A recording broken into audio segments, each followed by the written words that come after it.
परिवार के खून से होली खेलने की धमकी। यूपी के हरदोई में दलित परिवार पर दबंगों का कहर। पहले दी जाति सूचक गाली, फिर जमकर की पिटाई। उत्तर प्रदेश के हरदोई में एक दलित परिवार के लिए फागुन की बयार खौफ का पैगाम लेकर आई है। इस दलित परिवार को इंतजार तो रंगों के त्योहार का था, लेकिन दहलीज पर मौत की धमकी आकर खड़ी हो गई। कुछ दबंगों ने छोटी सी बात पर एक दलित परिवार को गंदी गालियां दी, जाति सूचक शब्द और एक ऐसी धमकी भी दी जो रूह कांपा गई। दबंगों ने दलित परिवार से कहा कि इस बार हम रंग की नहीं, तुम्हारे खून की होली खेलेंगे। ये महज शब्द नहीं, उन दबंगों की हुंकार है जिन्हें शायद कानून का कोई डर नहीं है। चलिए आपको बताते हैं कि पूरा मामला क्या है। दरअसल हरदोई के टड़ियावा थाना क्षेत्र के हरसिंहपुर में एक दलित परिवार के लोग लड़की की गोद भराई करके वापस गांव लौटे थे। तभी रास्ते में खड़े वाहन और बंधे जानवरों को हटाने के लिए कहा। इस पर कहासुनी होने लगी और इस बीच मनुवादी सोच वाले दबंग लोगों ने दलित परिवार के लोगों को जाति सूचक गालियां दी और मारने पर आमादा हो गए। लोग छत पर चढ़कर पत्थर फेंकने लगे, जिससे अफरा तफरी का माहौल बन गया। पत्थर लगने से कई लोगों को गंभीर चोटें आई हैं। वहाँ उन्होंने रास्ते में घेर लिया और गाड़ी निकलने नहीं दे रहे थे गेट पे अपने। अच्छा। और उसके बाद में क्या हुआ?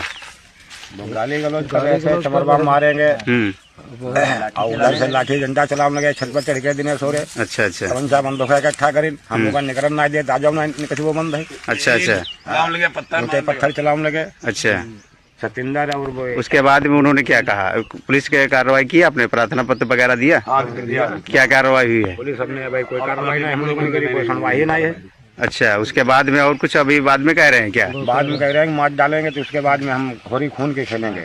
इस घटना के बाद दलित परिवार खौफ के साए में है। दलित परिवार के लोगों ने पुलिस से सुरक्षा की गुहार लगाई है और दबंगों के खिलाफ कार्रवाई की मांग की है।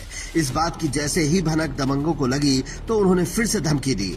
दबंगों ने कहा कि अब रंग की होली नहीं खेलेंगे, अब खून की होली खेलेंगे। लेकिन बात यहाँ दलित की है तो प्रशासन के कान पर जूं नहीं रेंगेगी। सरकार लाख दावा करती हो, अपराधी या तो जेल में होंगे या प्रदेश छोड़ देंगे, लेकिन हरदोई की जमीनी हकीकत कुछ और ही बयां कर रही है। अब सवाल सीधे योगी शासन से है, क्या उन दबंगों पर बुलडोजर चलेगा जिन्होंने खून की होली खेलने की बात कही? इस जुल्म के खिलाफ जब ये परिवार थाने की चौखट पर पहुंचा तो उम्मीद थी कि योगी की पुलिस फौरन एक्शन लेगी, लेकिन यहाँ की कहानी कुछ और है। आरोप है कि रसूखदारों के दबाव में पुलिस की जुबान लड़खड़ा गई। पीड़ित परिवार डर के साए में दर-दर ठोकरे खा रहा है। उनका कहना है कि अगर दबंगों के खिलाफ कार्रवाई नहीं की गई तो वे धरना प्रदर्शन करने को मजबूर होंगे। ये केवल एक परिवार पर हमला नहीं है, ये एक पूरी विचारधारा पर हमला है। दलित समाज आज सम्मान की लड़ाई लड़ रहा है। हरदोई की इस घटना ने एक बार फिर साबित किया है कि कागजों पर कानून चाहे जितना सख्त हो, जमीन पर आज भी जिसकी लाठी उसकी भैंस वाला राज चल रहा है। चलते चलते हम आपसे पूछ लेते हैं,